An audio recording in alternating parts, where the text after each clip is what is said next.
Hey, what is going on, everyone? Welcome to episode number 17 of the Lifting Ugly podcast.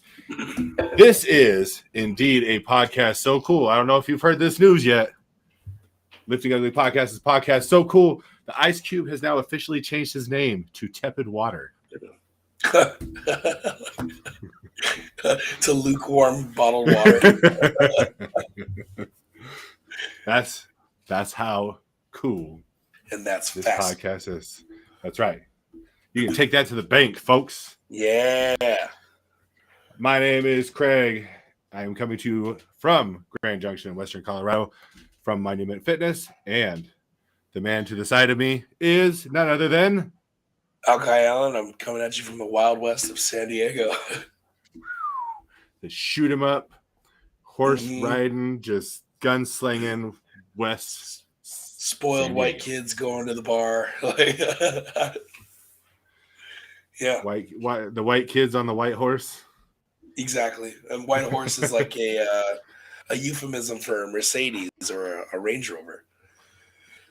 Yeah, because they need Or that off-road.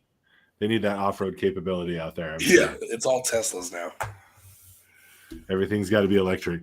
Well, seeing as how what is it like in the next 10 years that they can't sell any new gas-powered vehicles in the state of California? You know what the best part about that is? This state has rolling blackouts all the time. Right. Because the grid literally can't hold it. So you know what the best idea to do is? All electric cars. Right. Let's add more charging stations. Yeah. It's like I'm surprised they didn't go with water powered electricity. The state that has the least amount of water attached to it. I guess hydrogen motors are extra explosive. So if you get hit, there's a way higher chance your entire car will explode. So there's that. Yeah, they should go that way. Or science, yeah. Load them all up, put them in a hydrogen bus, and just slam it at a wall. Just science. Yeah. Coming at you. Dropping it like another. It's a physics podcast now. Yeah. With our expansive knowledge of physics. I know if I turn the wheel this much, the car will turn that much. I also understand that more plates on the bar means it's going to be heavier. Indeed, it does. That's all the physics you need to know.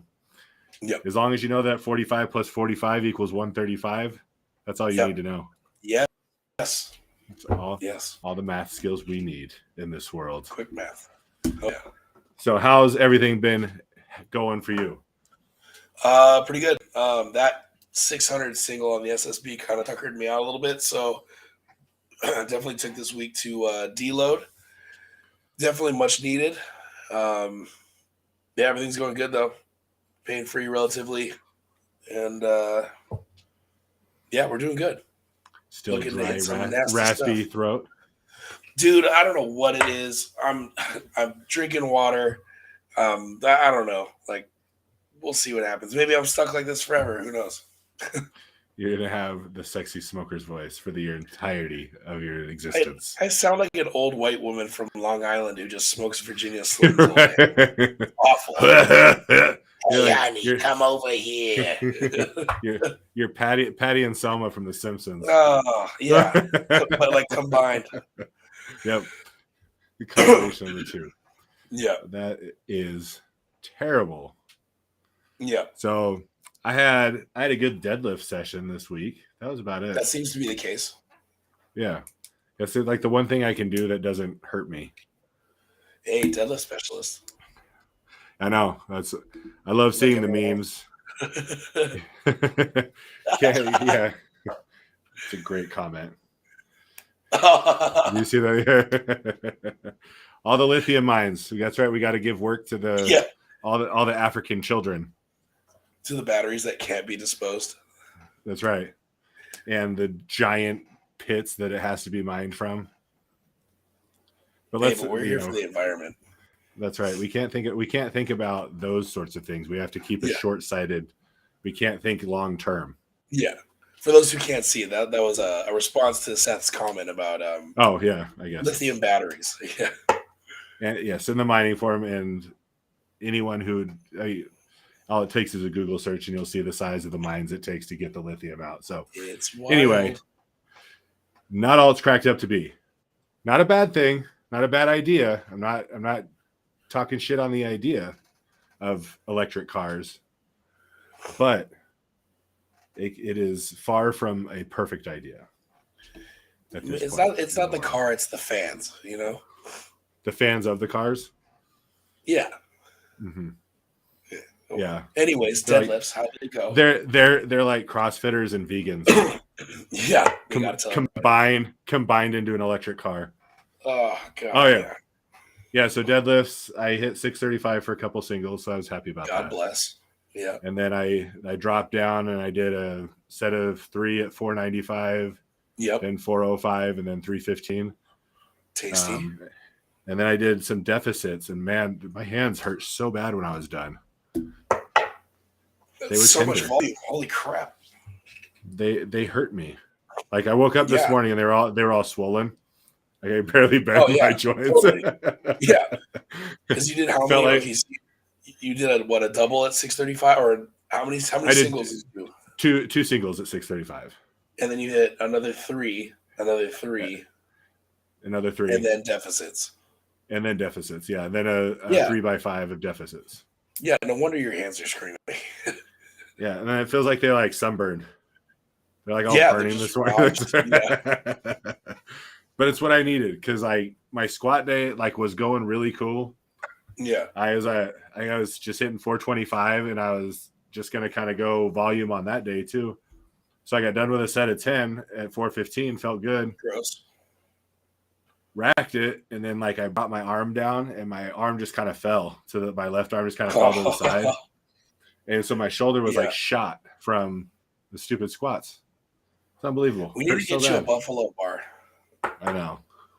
I need a new shoulder. A camera bar, or a new shoulder. Ultimately, a new shoulder, but for the time being. We'll start. We'll start a donation for to raise money for new joints. Yeah. I need new shoulders first. Alki needs at least one new hip. Yeah, and a couple ankles. There you go. Yeah, that's right, the ankles. Although I did leave a message with a place here in town. I believe they're nationwide. They advertise non-invasive, no downtime, no surgery, joint tissue rebuilding. Is it like stem cell stuff? That's the only thing I can think of what it would be is something off of the stem cells. But I mean, a quick response like that's the only thing your body would kind of absorb and start regenerating with. So I'm going to see if I can finagle a trial, and because I can't imagine it's cheap to get that kind of stuff done. No. So most likely, no matter all the big bucks. Two that I have in the $2 that I have in the bank. Oh, but they're large. Bucks? They're large ones.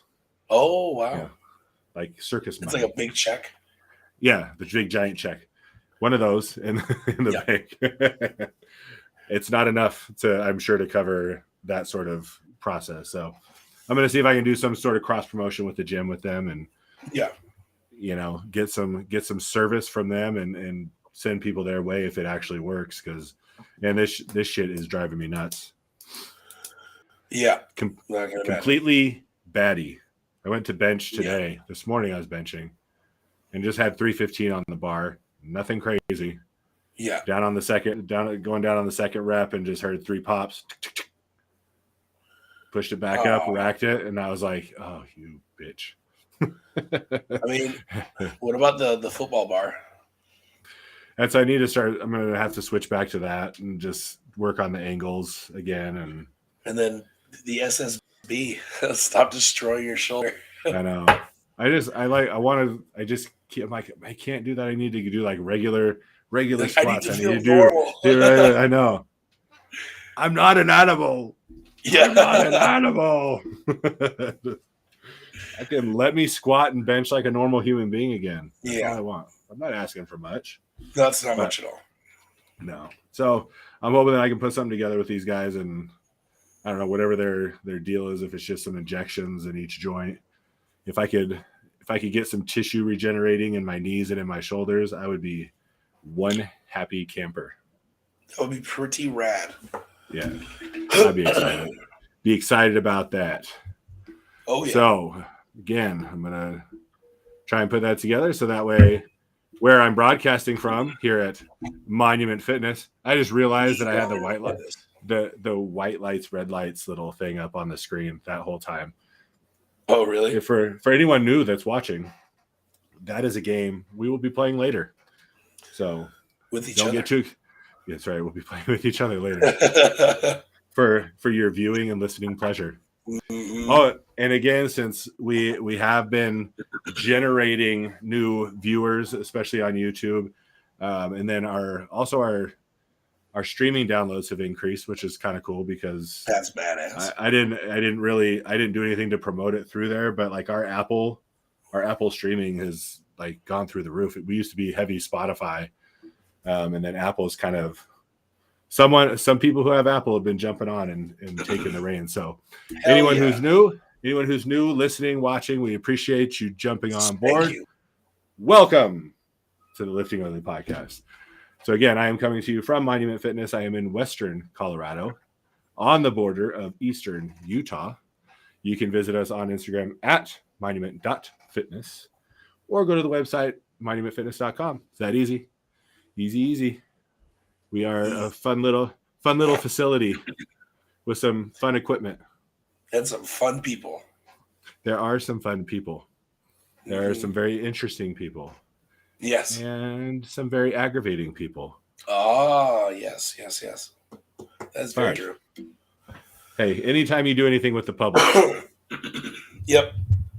I mean, Seth's listening. He works at a school. I'm sure he deals with that all the time. These little gremlins screaming all the time. Yeah, I don't know. I wouldn't have a problem with the kids as much as I would their parents. Oh, okay, yeah. Kids, Seth, if you're listening, what's worse? Yeah, parents the kids. Be honest, because the kids aren't listening. I don't think. So you can tell us. Yeah. At least not those kids. Not yet. Nope. Also, you can visit anything having to do with the show at lifting_ugly on Instagram. You can search YouTube, Facebook, any streaming platform, Lift or Lifting Ugly, and you'll be able to find us. And you can join us on there. You can send us messages. You can comment and like on posts. That's always greatly appreciated. And you can also submit Face of the Week submissions, which we will go over later, to the messages on at lifting_ugly. Yeah. And also to get a hold of Alkai, for those that are not already connected, you can get a hold of him at Salty Boy with an I, no Y, once again, _ barbell. SALTYBOI _ barbell. I totally forgot to tell you, I changed it yesterday. The Salty Boy? Yeah, I did. We can handle that another time. What did you change it to? So I'm huge on the power belly thing, obviously. And your belly button in Hawaiian is called your pico. So it's pico powerlifting. PICO? PIKO. PIKO. Is it _ powerlifting? Yep. Or just powerlifting? Pico _ powerlifting. All right. Let's see. Watch how this works. It's a quick switch. Bam! At Pico _ powerlifting. Yes. For Alkai's magical power belly button. Yep. And for any of those that are so blessed to be on his cyber terrorist network, you can get a hold of him at now Belly's Out Benching. Always. I mean, Pico powerlifting is a good one. Belly's Out Benching that's pretty top notch right there. Oh, it is. I mean, at least I'm consistent with it. I'm at the point where if my shirt is a little bit longer, I'll roll it up just a little bit so I can get a little bit of that undercarriage showing so I can stay consistent. So you're going for like like the women would show a little under boob to get a little more action. You're going a little underbelly action. Just a little bit, like just the cusp underneath the belly button, Just the tip. Just a little teaser. We have a lot to go over with the face of the week stuff concerning that as well. So we'll make it. All right. So for any graphics needs or art needs, you can visit Zon at Zontopia. He handles all of the graphics for Lifting Ugly. And if you would like to be a monthly subscriber to our Patreon, you can visit us at patreon.com/liftingugly. Make sure you visit and check out all the different levels we have there. And you can be a much appreciated subscriber there if you would like. Or the other option, you may go to liftingugly.com. That is the website for Lifting Ugly. Imagine that. It's crazy how that works. Who thought? They're at Lifting. I know. It's a wild world we live in these days. Yeah. At liftingugly.com, you can make single donations to the show. You can buy coaching from either one of us. So you can go on there and you can pick either one, and you can go check out the different packages. You can go check out our packages online. Yeah. At liftingugly.com. Pick which package you like best. And, give us money for it. I highly recommend. It would be fantastic for all. You can feel out both. It doesn't matter. That's right. You can have a small taste of each one of our packages for just a small price. Also available on liftingugly.com. We do have Lifting Ugly apparel. It's pretty sweet. Such as hats. Such as shirts and banners. We do have banners. We have the sign flag that is available, which I really like, and I know it sounds weird, but I am gonna order one. Nice. To put in the background instead of my makeshift Lifting Ugly. I don't know. That one behind you is dope. That's OG. It is pretty cool because it is lift, duct tape, ugly. So I mean, I don't know. It's gonna have a home here forever. That is for sure. Oh yeah. It will never get thrown away. So we do have all those things. There's a lot of different types of shirts. We do have shorts, and I hate to break this up for them, but Massonomics is not the only place that you can buy overpriced lifting shorts.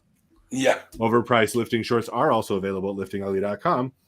And not because we're assholes and we want to make them expensive. It's just because for some reason shorts are just expensive. Yep. But let me tell you, I wear them every day when I'm lifting, and they're comfy, they're stretchy, they're pliable, they don't break. They're good. I squat in them, I bench in them, I deadlift in them. They're versatile. Buy yourself a pair. And for those that don't like short lifting shorts, they're not overly short. No, they show good leg. Yeah, that's right. Just enough. And for people like me, I prefer longer shorts, but they're not so short as to where I feel uncomfortable. Like I may pop a nut out or something. There's those fears sometimes. Yep. You go down for a bench, and who knows what's going to happen. But so the good length, nice mid-length short. Yep. Great for all sorts of activities. Yes. So that's what we're about, is making things easy for you all. Also, we do have Pioneer lifting belts. I'm gonna let you run with Pioneer. Tell them what it's about. I mean, it's simple. Matt is a fantastic man with a fantastic business model who makes fantastic products. If you're looking for, in my opinion, the best lifting belts you can throw around your waist, whether it's your standard weightlifting belt, your standard bodybuilding belt, they have benching belts, they have single prong, double prong, Pioneer cut, the multi-lever, and they're fully customizable. I've had mine for I don't know how many years. I think probably like 3 or 4. And the only thing I've had to replace is the lever, and I got it within 5 days. when I ask for it. So they're responsive to everything. They get back to your emails nice and quick, and whatever you want to throw on that belt, they'll make it for you. Yeah, we've seen some pretty interesting things come along. Yeah. My client Shelby, she got notice. They updated her on her belt. She ordered the first week of January. So it takes time to produce something that's so magical. But she did get notice at the beginning of this week that they were embroidering her belt and that it will be on its way shortly. So nice. She's super excited about that. You should be. That's so cool. Yeah. So looking forward to that. I mean, I imagine I won't really get updates on mine. I'm just can't wait for it to just show up out of the blue. That's the only thing. I mean, they're cranking out thousands of belts, so you got to be somewhat patient. Well, and that's what most people need to understand is that they are running. As we talked to Matt a couple of weeks ago, they're running basically just one line at a time. Yep. So they have their customized belts that they're selling online. They have the regular belts that they're selling, retail belts that they're selling online. They also have all the belts that they're making for other companies that they're having to produce and go back and forth. So yeah, it's just be a little patient. Just know that it's going to take roughly 8 weeks or so, but know that you will be really satisfied when that time comes and you receive your belts. God, yeah. Best belts ever. And they're comfortable. Yep. Which is more than I can say for some of the others that I have used. Yeah, same. That are not super comfortable. I know. I can't wait to get mine. I throw that other belt I have on and like I'm struggling to get the stupid latch in and just immediately irritated. Yeah, it just doesn't feel right. I don't feel the love out of it that I'm expecting to feel. All right, so ladies and gentlemen, it was interesting this week for Face of the Week because I thought it was going to be. At first, I didn't think we were going to have anything because I didn't have anything come across. Yeah, I have a screenshot from my client Shelby when she was. There's 2 Shelbys that are on the site. Anyway, so my client Shelby, the one that I posted the videos of her doing her max and deadlifts. So I pulled one of hers. So I was like, well, if we don't get anything, I was just going to throw that up there. And so at least there was something. And then we had Ruben jump on board. And so I was like, okay, well, it'll be like a Beauty and the Beast type matchup. Yeah. And then I had like 3 others come in last minute. So I kept my client Shelby out of it for this week. So I think I'm just going to save that one for, when we need something to fill in. A filler. Yeah. But we got some, I don't know. This was a really good run of faces. The squat one and Ruben's deadlift were epic. Yeah, so if anyone hasn't seen him, go to the Lifting Ugly Instagram page and you can scroll through and take a look at him. Worth it. Ruben's deadlift is really good. He was really close to winning. I'm trying to remember everyone's name that was on there. Let me go through here. We had DC Snowman 169. His was a good squat one. Yeah, it was. And that one was. I think he came in second by 1 vote. Oh, no way. That's it. Just 1. And then one of my favorites was, let's see, he goes by D. Clevenger Lifting. So okay. He's the other deadlift, the older gentleman with the gray. Oh, Who's showing some sexy nip. Oh, that's right. I'm looking at him right now. Ooh, look at that side. That's provocative. So he was close. They were, like I said, they were all close. Everyone was within, I think, like 2 or 3 votes. But I think he needs to change his Instagram handle to Diamond Nips Clevenger. Dude, yeah. Because those are some piercing fellas. It's staring into my soul right now. That's right. So if you look at the comments on the post, Last week's winner, Jesse, had a nice run of comments back and forth about his post. Oh, nice. So it was pretty entertaining. But our winner ended up being Shelby, the other Shelby, at Shelby _Pare 19. There are female competitive. That's right. Okay, so for anyone watching, I do have these loaded, so I'm going to show you. So here's Shelby, and that's her grumpy face. There is the one that won. Yeah, call that bulldog, like a bulldog face. So here's what it reminded me of. Can you see that? Yeah.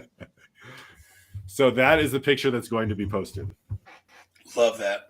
It is going to be the side by side. I don't even know what that guy's name is, but the puppet from Jeff Dunham, the old man. Yeah.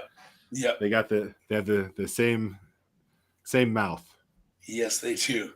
But yeah, I was looking at that and I'm like, man, that looks just like that puppet.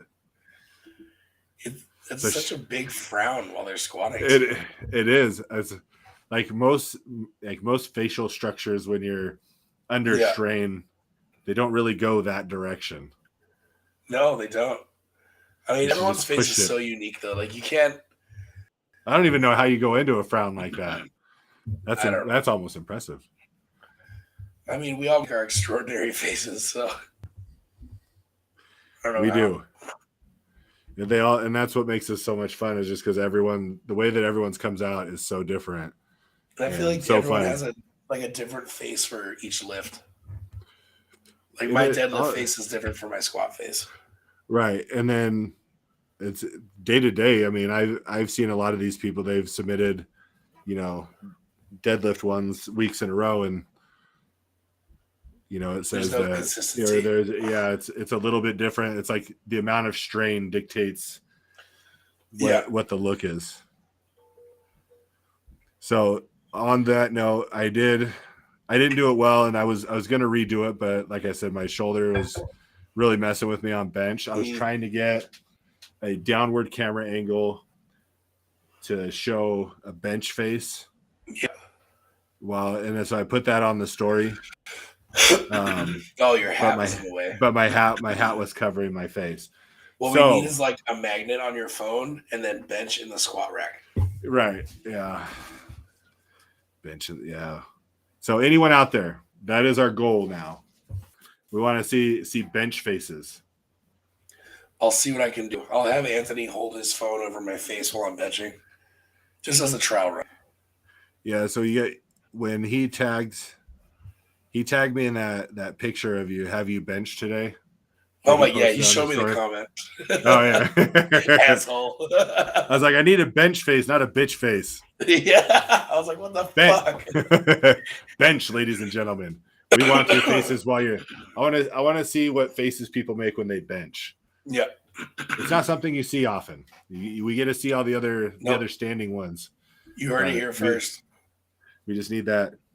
Mm-hmm. So, since everyone likes those goofy challenges, we're gonna hashtag bench face challenge. Ooh. And not bitch face challenge. No. Well, we could do bitch face challenge. That would be entertaining as well. That would also be entertaining. But we will do bench BENCH face challenge. Mm-hmm. So Seth must be off. He didn't answer us about who's worse, or maybe he's pleading the fifth. Oh, one of the parents is watching. He doesn't want to get himself into any trouble. He's fired from being our number one fan. From being our literally our number one fan. Nicole's pretty. She's pretty good. Usually she's on. Where are you at, Nicole? She would have made some comment by this point. Oh, 100%. That's okay. She's busy stuffing mail into boxes right now. She'll be back. She'll be back. So yeah, I have my programming for those girls. So my Shelby that trains out of the gym here at Monument Fitness, and Nicole, we have our new set of programming because I maxed them out and I posted their max out numbers Yep. over the weekend. And so I'm really excited. I know Nicole was disappointed. I just think she set unrealistic expectations going. That's fair. And but that's just because she knows what she wants, and so that's why. Well, yeah, but you got to hit little increments first. Yeah, she made her large leaps last year, and so these are the times that like the patience is gonna come into play. But I think easily her deadlift will be over 400 pounds this year. Well, I believe it. Going into the meet, and I think for both of them, I just need to get their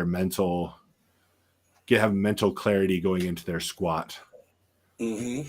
Because I think that's a struggle for both of them. I mean, it's a struggle for a lot of people. Is trying to be okay with pushing that squat number up. Well, I mean, that's definitely the one lift where a lot more can go wrong. So right. And when things go wrong, they can go really wrong really fast. Yeah. So it is understandable, but I think that's really the only thing we need to work on with both of them. Is if I can get them out of their own head on that, I think they'll fly on that. But of course, deadlifts. Oh yeah. Flew for both of them. When I did Shelby's max in in December, when she first decided she wanted to try powerlifting and do a meet, she hit 195 and then she failed 215. She just hit 275, right? She hit 305. Oh, 305. So I based her numbers at first on 205. I just kind of split the gap between the one she hit and then the one she didn't. Yeah. And so basically she was roughly right around the 205 mark. And then, I was like, yeah, I'm sure you'll get 225 pretty easy. And I mean, she just flew right through the 200s. Oh yeah. It was amazing. So so she's now at 305. Nicole's at 375. So it'll be fun to see where these ladies end up. Oh yeah. Speaking of ladies, where the hell is Jordan? Jordan is with Jack. Like, oh really? Like together? Are you talking about? We're talking about little dwarf king Jordan, correct? Yeah, exactly. He hasn't texted me back in weeks. That I don't know about. I see him. He was in here. I was watching them lift. He works out with Jack most of the time nowadays. I get it, but like, and so he's just, yeah. So he just ghosted you. Do you feel like a woman scorned now? Well, like he was like going. I mean, I can't eat with payment this week. I was like, I don't care. I just train. Like, I just want you to lift because he was making huge strides. And right. Then just went poof. He just disappeared on you. I mean, he's a out, Jordan. Right. You better text him back and let him know what you're doing. I can tell you what he's doing. He signed up for the Crown Mountain Classic over in Denver that Steve is putting on. For strongman? Yeah. Oh, nice. So he's going to compete in. I think he said he signed up for Open. The Open. I mean, class. Like a heads up would have been really cool, but that's fine. Like, heard. That's dope. So thus it is when you work with people. But yeah, they do they hit up their workouts about 3 times a week.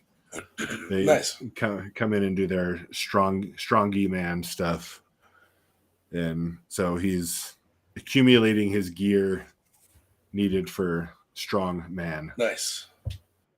Strong little fella. Keenan's doing one in May. No, he's doing the same. I think he's doing the Crown Mountain as well. Oh, nice. And so I think Keenan just said he's competing in novice only. Yeah. So I think Jack is going to compete in that one. So so all 3 of them, I think, will be there. That's cool. I'm not sure if Bryce is going to do that or not, or if he's just along for the ride with Keenan right now. Yeah, no one's communicated with me since I've left, so I'm like, all right, whatever. Either way. Yeah, he just I guess you're out of sight, out of mind. Ouch. They're like, okay, who's that? Oh, brutal. They all come back. Don't you worry. They have to venture out and they have to experience things on their own. Yeah. Well, I was bummed about Jordan because he was supposed to compete this month. Yeah, the powerlifting meet, right? Exactly. Is what he's wanting to do. If you see him, smack him for me. I will. But hey, next time, just out of the kindness, give a little how do you do? Yeah, that's literally it. That's all I need. Hey, this is my plan. This is my plan now. Yeah. So anybody who listens or watches, if you are working with a coach or you're working with a trainer and you want to go and do something different or work with somebody else, I would say 9 out of 10 coaches / trainers don't care. Just give me a heads up. Fuck. That's it. You know, we like, you know, if it's our livelihood, we like collecting the money because that's how we pay our bills. But yeah, usually people are in and out all the time. People need to try different things. We all understand that. And so because of that, just tell us. Say, this is what I plan on doing. Of course, to be fair, Jordan did the same. Jordan did the same thing to me when he started working with you. No shit. Oh my god, that bad bastard. So I was like, yeah, because Amber was like, "Hey, have you talked to Jordan?" I was like, "I've seen him at the gym." She's like, well, "Is he competing again? What is he doing?" I was like, "I don't know. He just told me he was gonna like take some time and be with his family." And I said, "But to me, it looks like he's working with Alki now." What the hell? God, you suck, Jordan.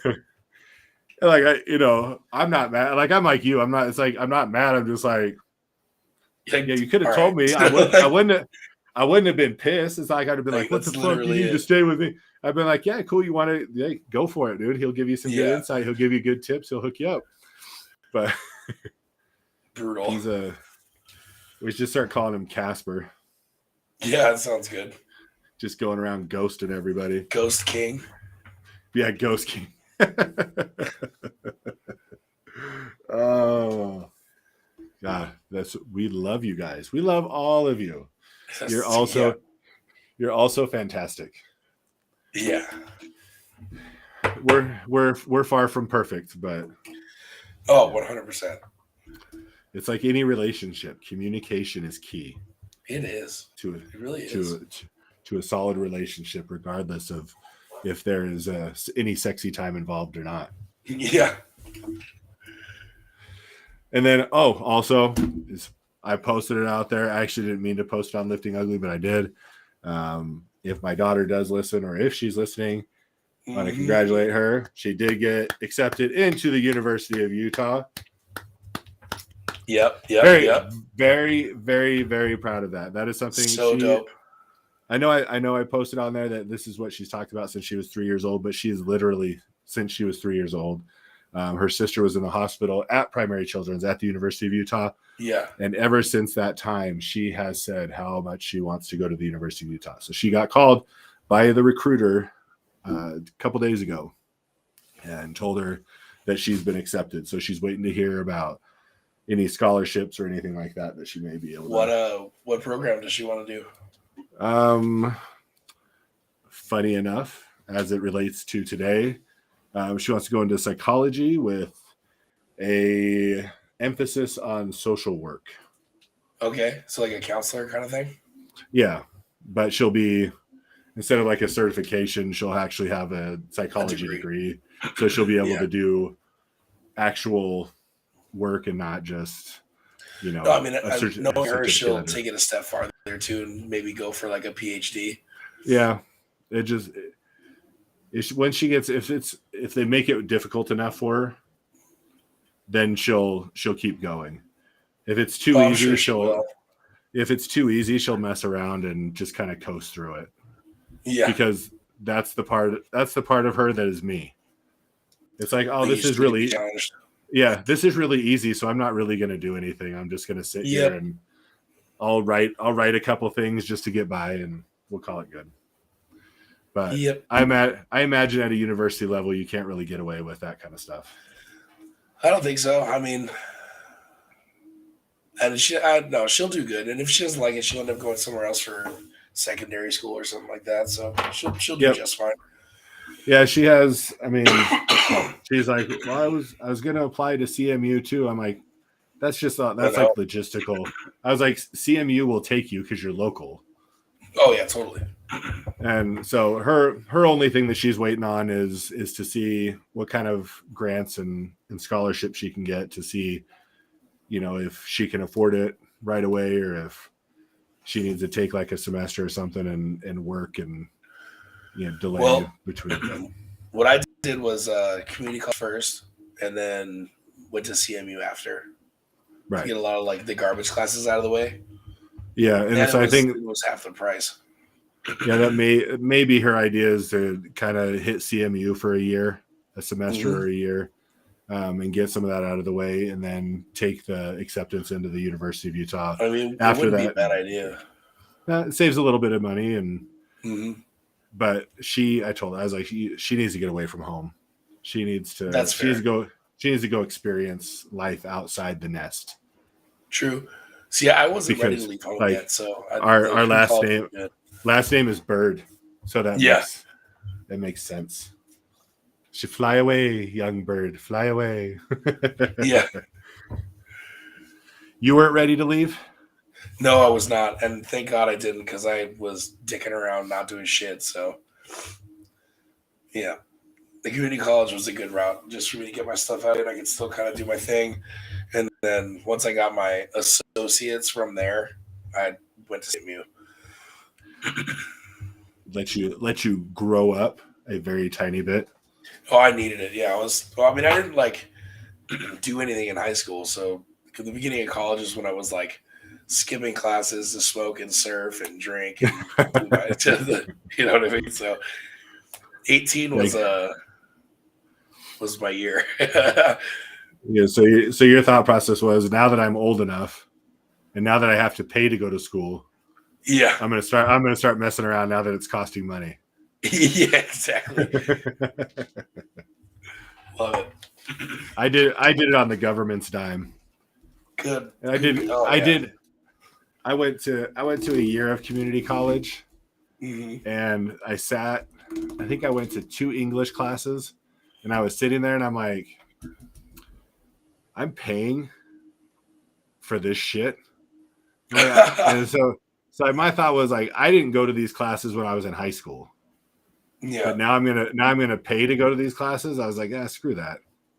So exactly. I took my PE officiating classes for a year and became a licensed official in every sport. And nice.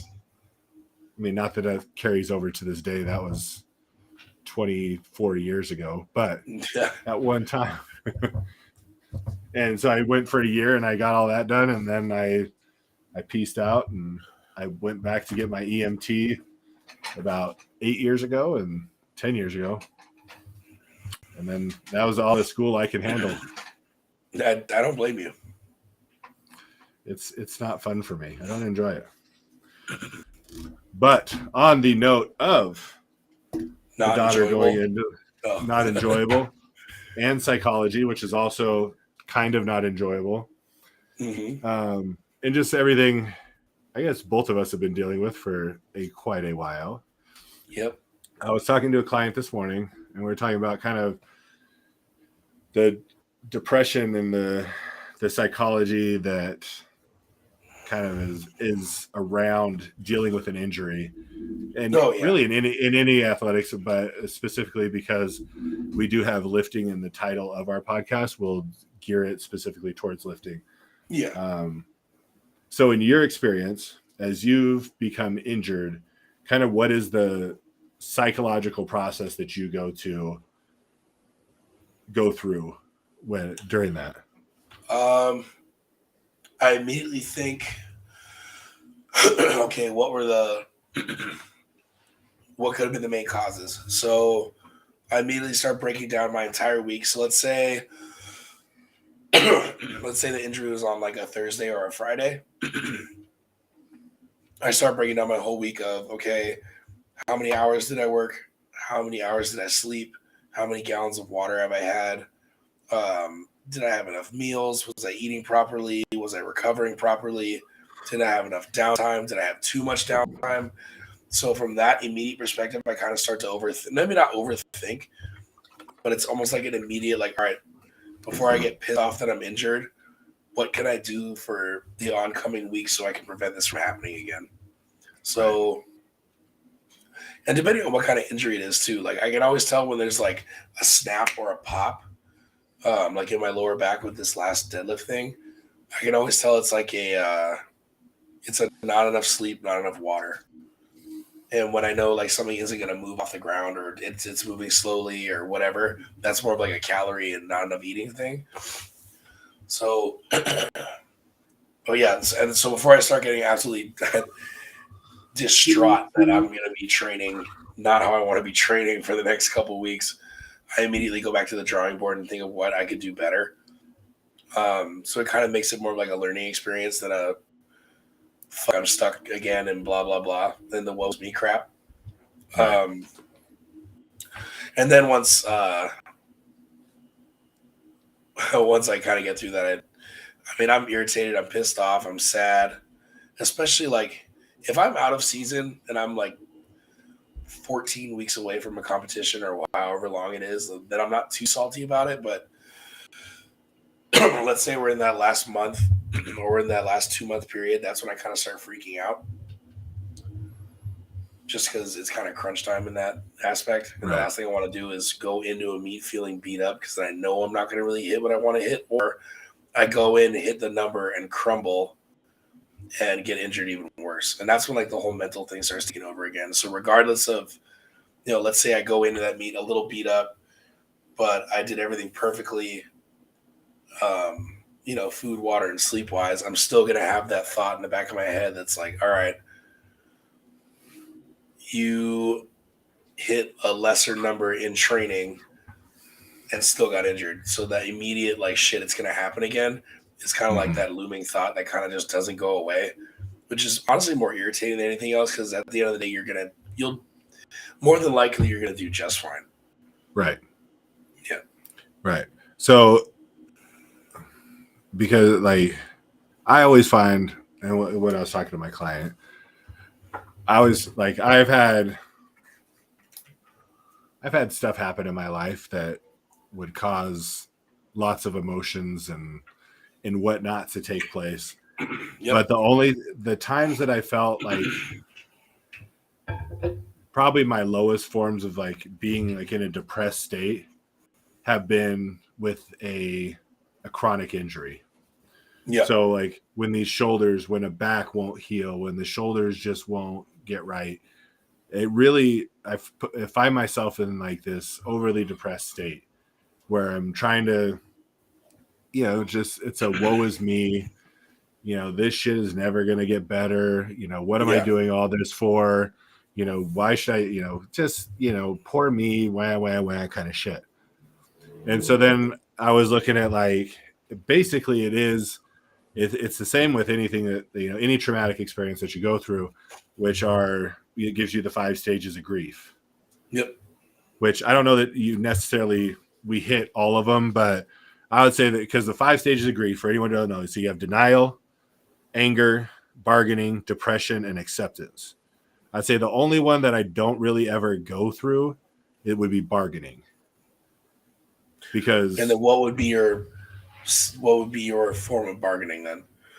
Yeah, and that's the only thing I don't think kind of falls into like the whole injury thing is the bargaining, because I don't know, because I'm not like, oh, please God, if you take this away from me, I'll do, I'm not doing any of that.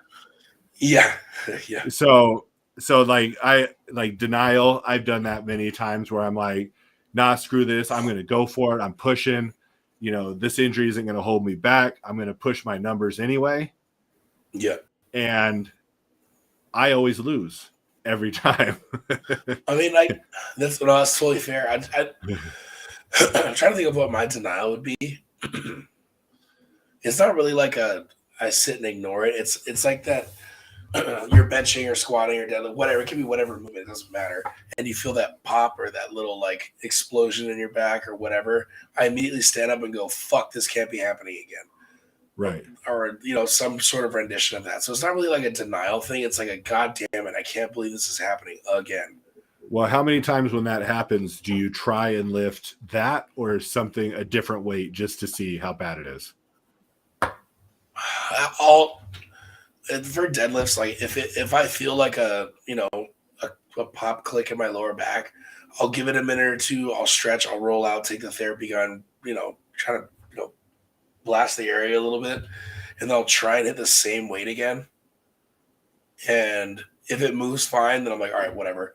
That we can just keep going. I'm not going to go heavier that day by any means. Right. I'll cap it off right there, obviously, because common sense. But if I try and go pull it again, it doesn't move, or I get halfway up, my back is screaming at me to stop. Like, I'm not going to keep pulling it. You know what I mean? So so do you think that would be like part of a denial is testing it just to see if it is hurt as it is? Oh yeah, totally. Felt? I mean, but not that I'm not saying you should, because I do the same. I do the same thing. It's like, I just, to me, like, it doesn't feel like denial. It feels like more like testing it out. You know what I mean? Like right.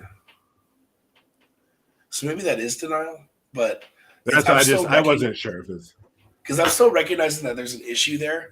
Because I'm not completely ignoring it. If I just completely ignoring it, then I'd be like, fuck this, whatever. I'm just going to keep, continuing my workout. But it's more of like a dip my toe in again and see if it, is it going to hurt again. Because that's like what I did today. So when those pops happened in my shoulders, I dropped it down to just 225. And I'm just going to do some reps at 225. And I couldn't even get it to push off of the rack. No, yeah. And so, and part of me is thinking, okay, well, it's kind of a denial. Like, okay, well, it can't be that bad. I still have to be able to do something. Yeah. So this is what I'm going to do. And then when that doesn't work, then I immediately step into what would be then the second stage. And it's like when those, whatever, if you want to call it denial or just kind of testing to see what the injury is. When you realize that you're injured and that it's not going to happen that day, I mean, to me, my just right off the bat, next step is like complete anger. Oh, totally. And it's hard to not go right there. I mean, especially for both of us, we have 1,000 other things that are going on outside of training. So training is the one thing that we are supposed to have some sort of control over, and is the one thing that kind of like allows us to step away from the garbage that we have going on outside and all that stuff. So when something like that falters, or when something like that like doesn't go according to plan, or like I mean, like, even if I don't hit the lift that I did that day, I get immediately pissed off. But it's just one of those things, man. It's just, to me, the hardest part is recognizing that portion of my day that I needed for myself didn't go as planned. And by not as planned, either I didn't hit the number, or I tried to hit the number and then have a small little tick that I need to deal with, So maybe it's not. It's it's not being able to go in and have that portion of time for myself that I allot for myself every day, Right. You have something is taking away the thing that you, like you said, it's the one thing that we're supposed to have control over. Yeah. And then when something takes that away, it incites anger immediately, even if it's ourselves that takes that away. Yep. And that's almost worse. Oh yeah, totally. I seem to get more upset when something happens with myself that keeps me from being able to do it, versus if there's an outside influence that I can't control, I tend to be able to deal with it better. But when it's me, I'm like, you stupid motherfucker, you should be able to do this. Oh, exactly. Well, because like I said, like a lot of the things that go into training are in our control. So when we do something to neglect that or don't capitalize on it, I get way more pissed off too, like big time. And then I think, like I said, the bargaining thing, I don't see it being relevant. But then depression seems to be kind of the next state where, I personally, I'm not going to speak for anyone else. I personally I have my moments. I try not to let it last long. Yep. But if you ask my wife, it probably does more times than not. But I go into the woe is me. But I don't express. I usually don't say how upset I am that this hurts or that I can't do this because whatever's going on. Usually my depressed state is internally woe is me, but externally reverts back to anger. Yeah. And being short fused and just being kind of a pissy asshole. I mean, also coming from a standpoint of like when you're around people, has nothing to do with Amber. When you're around people that don't understand how fucking important training is to you, Right. and they're like, oh, you just hurt your back, you'll be just fine. It's like, no, do you understand what goes into this shit? Yeah. The amount of prep that goes outside, inside, eating, sleeping, drinking water, all the shit you have to do to make sure training goes right. And when something doesn't go right and then training is fucked for 2 months or 3 months or however long, it's kind of hard to explain that to someone that doesn't have this as their huge portion of their identity, you know? Well, and to me, worse than that is when they say, oh, well, you shouldn't lift as heavy. Oh, you shouldn't lift as hard. Because that's why you got hurt. And it's like, shut the hell up. You don't know. You don't know why I got hurt. You don't know what happened here. No, you don't know. But that's also coming from a place of mediocrity, and that's the last thing you want to hear is some Joe Schmo fuck telling you that, oh, you shouldn't be doing this anyway. It's like you don't understand why I'm doing this, and you never will, clearly, because you're that same guy who got injured in high school and never put a squat bar on his back again because he went knees over toes and folded himself. Don't tell me how to train. Because you used to bench 315 in high school. And, exactly. So now all of a sudden that's my problem. Yeah, it's because it is. I mean, it's the physiology of it when you're exercising, and to us, the exercising is lifting, and to other people, their exercise is something different. But you get endorphin release, which causes the high that people we'll talk about, and then you get the serotonin, which then makes you happy. So regardless of what's going on, you have a nice lifting session. You leave that session feeling high and happy.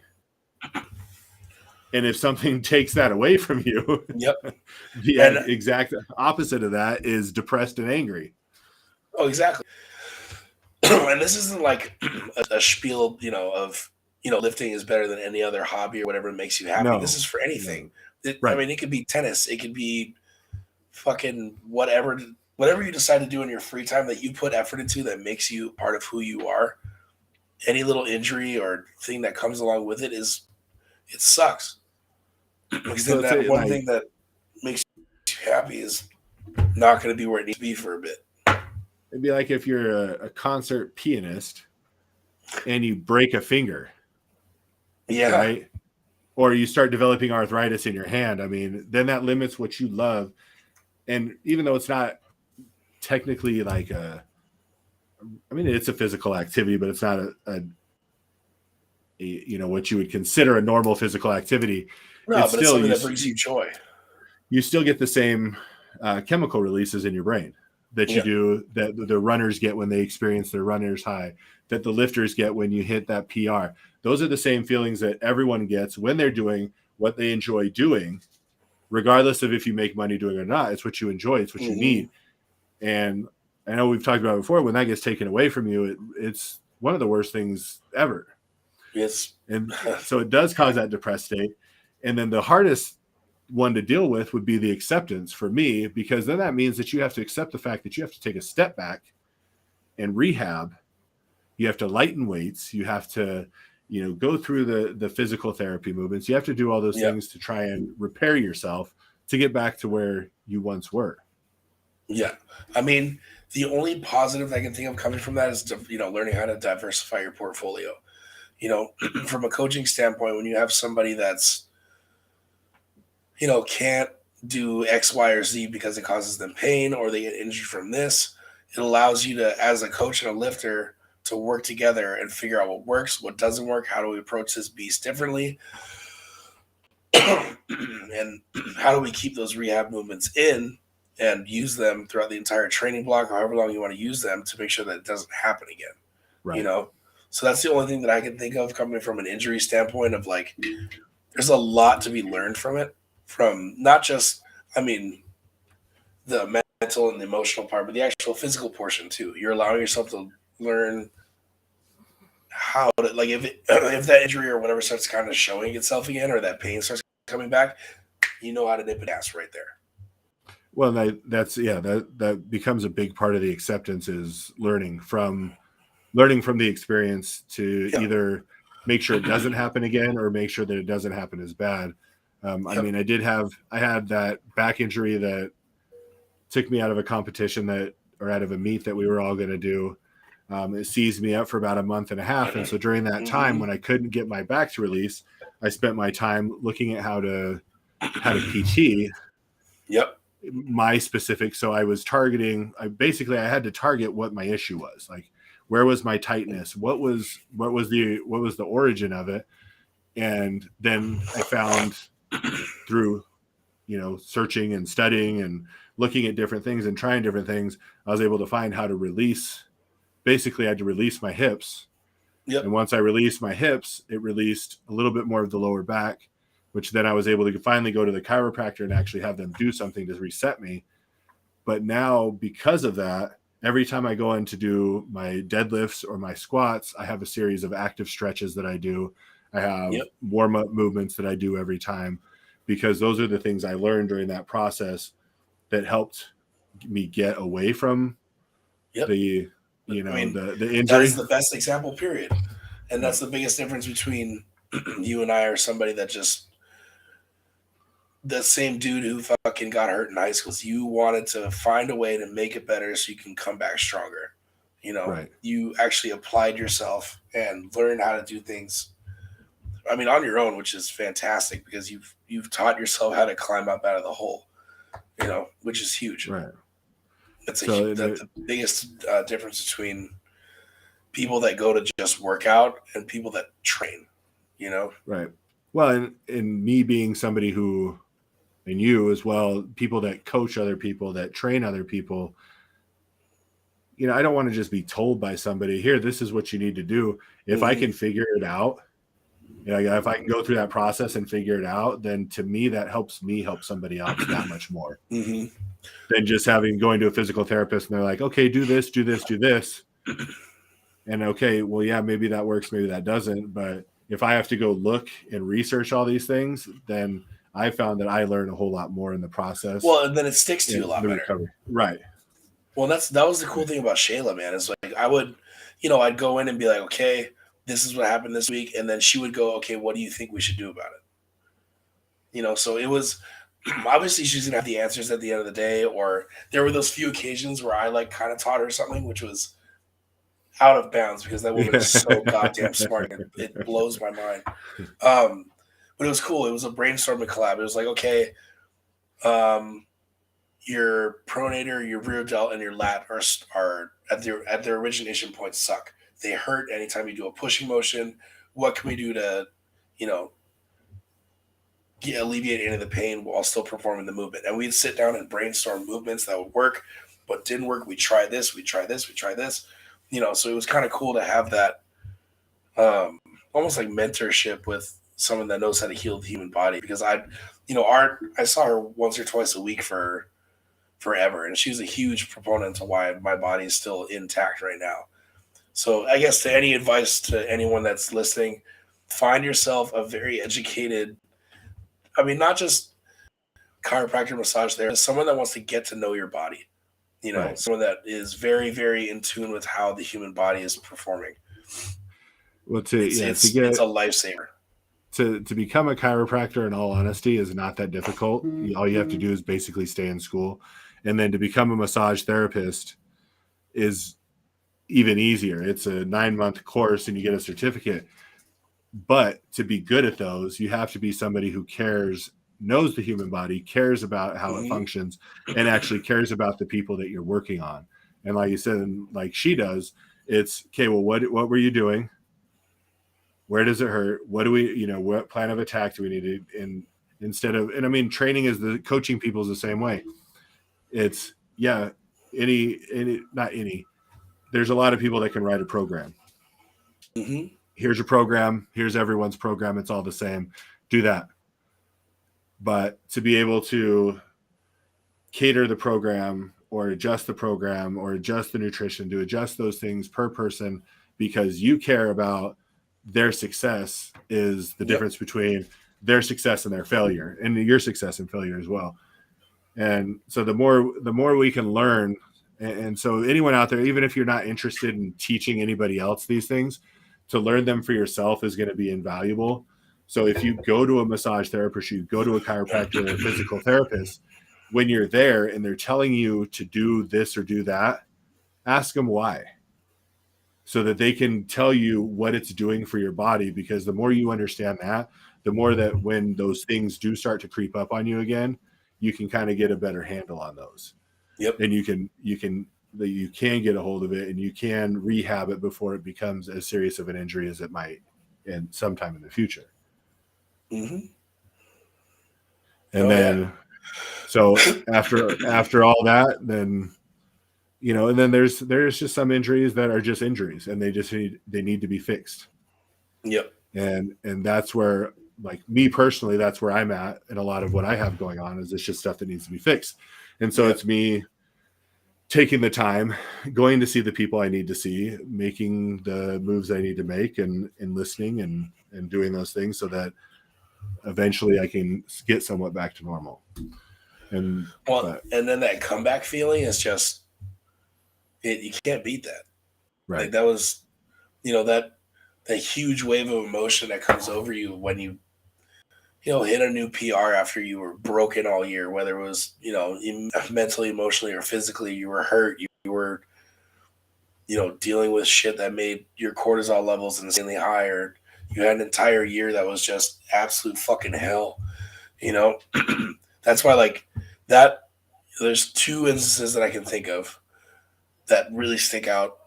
Once was after I benched in June. That was like, immediate. That I didn't even wait for the judges to give me the call because I fucking knew it was a perfect bench. So that's why I stood up and walked off, because I couldn't stand on the platform anymore, because it was immediate. Like, just that huge, like, I don't even know how to describe it. It was happy. It was anger. It was sad. It was that slight reminder of, like, that's who the fuck I am right there. That's why we're here. And that 600 squat on the SSB, like, I couldn't. It was like I walked into that squat with a half a tear rolling out down my face, because it was, knowing that with squats or deads, that could have been the one movement that would, could tweak my back again. But doing the whole movement, pain free, decently fucking fast, made it look pretty, and racked it and walked off. Like, I couldn't. It was just another one of those where I couldn't help it. It was just, right, one of those indescribable feelings of shit. Like, now we're on pace to get back to where we need to be. Yep. So, I mean, through all of it, through anything that happens with anyone who's out there, whether it's an injury, whatever the case that knocks you off course, like we've talked about many times before, you just figure out where you want to be. And then whatever the steps are for you to get there or to get back there, that's just the mindset you need to put yourself on. And you have to be okay with changes in the middle of it, with setbacks. You have to be okay with the failures. I mean, you have to look for the failures, so that way, I mean, because realistically, that's how we become better and move on from those things. So make sure, I mean, it's going to happen. So cycle through your 4 stages of injury grief as you go through. Bargaining, we can't quite figure out how that would fit in there, but all the other ones, just, deal with them as they come along, but understand in the end where you want to be, and do whatever you have to do to get back there. Yeah. The end. The fucking end. Yeah. I'll take it. All right. So are you ready for white lights, red lights?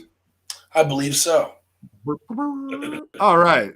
Mr. Alki Allen, if you would please explain the rules and what white lights, red lights is all about. You know,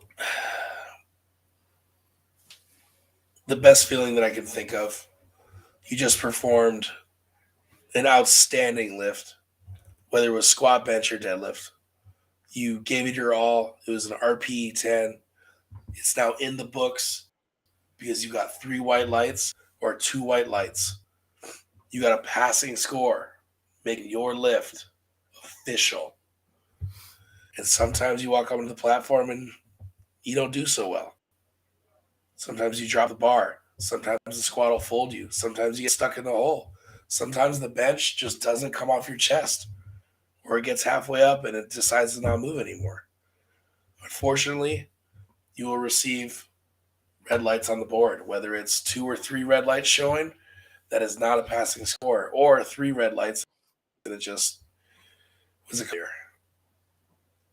So at the end of the day, what we're looking for, peeps, 2 white lights or 3 white lights. Those put you in the positive realm of things. They are. Yes, they do.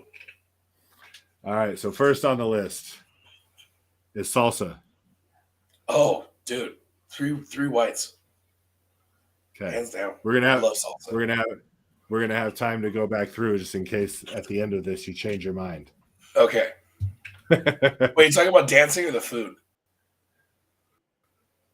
Well, it's going to become pretty obvious. I'm talking about dancing. Oh shit. From a spectating standpoint, it is fun to watch. It's exciting. It's erotic. It's fast paced. You know what I mean? But for me, no, I'm never going to do it because I would look stupid as fuck. So I'm going to say,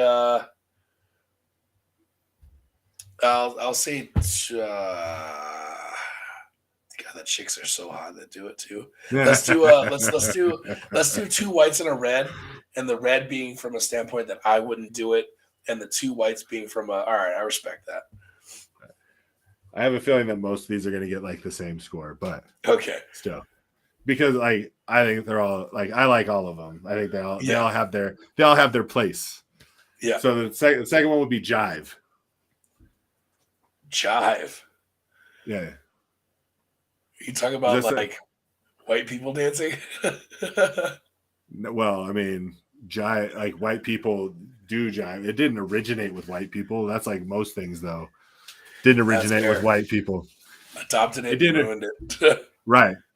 So like original like jive. Well, let me see. Back in the 60s, 50s. Yeah. Ish. That was some OG jive. Yeah. Like pre-Soul Train moves. Oh wow. Oh, 3 whites, because that shit's cool. when those people get those, like especially how they like, I don't know how they move their legs like that. Like just the shit, like it's just. I don't know. It's wild. It's like noodle legs just whipping around, but in perfect rhythm, which is why most white people ruined it. So no rhythm. All right, so then we'll go with the Mambo. Mambo. I can't remember the last time I watched Mambo.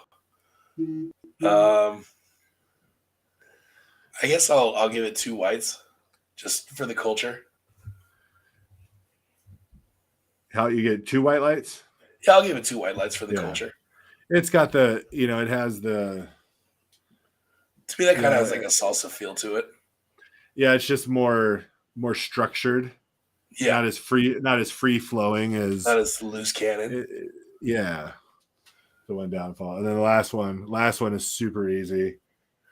Like white lights across the board every time, and that would be break dancing. Oh, dude, the best dancing. Even watching old school breakdance is obviously dope. Yeah. The new, have you seen I think Red Bull hosts a couple tournaments every year. Yeah, they do the Red Bull. Yeah, the Red Bull championships. There's dude, that's wild. Yeah. That takes some real athleticism. So that's 3 whites. I wish I could remember the guy's name. There's this black dude out of France. Oh no, I've watched him. Yeah. The one where he's like on his hands spinning in a circle with his legs in the air. Like I'm like, dude, how are you? And then he'll like press. He'll just consistently just does like these 1 and 2 arm presses. Yeah. Insane. Yeah. 3 whites, hands down. So yeah, it's just So I don't even remember what I was watching, but something kicked into gear and I'm like, oh, different types of dancing. I was like, but break dancing is always the best. Yeah, that was a good finisher. Because there's no structure to break dancing. No, it's how you feel. How do you want to break it down? Yeah, so every other dancing has structure. You do this, you do this, you do this, you do this. Breakdance, the only thing is it's all rhythm, and that's all it is. Feel that ish and then move. Yes, indeed. Woo! All right, that's it, ladies and gentlemen, for this week's White Lights, Red Lights. Easy Our peasy. dancing spectacular. Dancing is amazing. Love it. It's not something I do, and if I try, it's not something I do well. But I definitely respect those that do all types of dancing. I'm also terrible at horizontal dancing. Yeah, that's also another thing where rhythm lacks. But I make up for it with speed. Hey. Yeah. I'm here for a good time, not a long time, ladies and gentlemen. No, it's 5 minutes. I'm done. Yeah, just heavy breathing, sweating all over the place. That's it. I'm a virgin again. Yeah, we'll start over from the beginning. Yeah. All right. Once again, ladies and gentlemen, I am coming to you from Monument Fitness in Western Colorado, Grand Junction to be specific. If you are ever in the area, make sure you get a hold of me, and we can get you in for a lift here. You can get a hold of me at any of the Lifting Uglies. Our Instagram is at lifting_ugly. You can search out Lift or Lifting Ugly on pretty much anything and find us, podcast, website, social medias, all that by searching so. For sure. All right. You can get a hold of the Power Belly button at Pico, PIKO _powerlifting. If you want to get a hold of him about any coaching, or if you want to get a sneak peek at the underbelly of everything that is Alkai, he is not ashamed of such power belly. And there's a lot of me. A lot to love. There's a lot of love. For any graphics or art needs, you can visit Zon at zontopia.com. We would be more than happy to have you join us as a monthly subscriber on Patreon by visiting patreon.com/liftingugly, where you can peruse our different levels of support, monthly support there. That's how we're going to feed the children with that money. If you don't want to monthly subscribe, you can also donate to us, the podcast, at liftingugly.com. Go under the podcast category in the drop-down menu, and you can go to the different levels there and do one-time donations, as well as you can get coaching from either one of us. Please do it. You can do all of these things. You can get a donation, give a donation to the podcast. You can get coaching. You can also, for number 3, you can buy Lifting Ugly gear. It's so pretty sweet. Just kind of take one of your paychecks and come visit us and just blow your load in one spot. Spend it all. Right. We'll be appreciative of your load. Of all of your load. You also make sure you go visit Pioneer Lifting Belts. Please do it. The quintessential lifting belt manufacturer. Gold standard, baby. So Pioneer Lifting Belts, you can visit them at generalleathercraft.com for all things lifting belts, straps, wraps, knees, wrists, golf club covers, wallets, dog collars. And coming soon, ladies and gentlemen, sometime this year, there will be Pioneer Lifting elbow sleeves and knee sleeves. Oh, I can't wait. Whoop, whoop. I love that. Oh, it's so wonderful. It'll be a grand day when such things will take place. We also need to make gym bags. Write that down. I have one. Oh. I have one made. I just need to reactivate it. Uh-huh. So maybe there will be a gym bag drop next week. A Lifting Ugly gym bag drop. I'll change it up a little bit so it'll be a little bit different than the last ones that we did have. Pervs. And I think I need to redo the fanny packs as well. For all of our fanny pack lovers out there. Our fanny fans. Make sure it's a fanny fans. Make sure you check those out in the upcoming week, and we will get your fanny packed.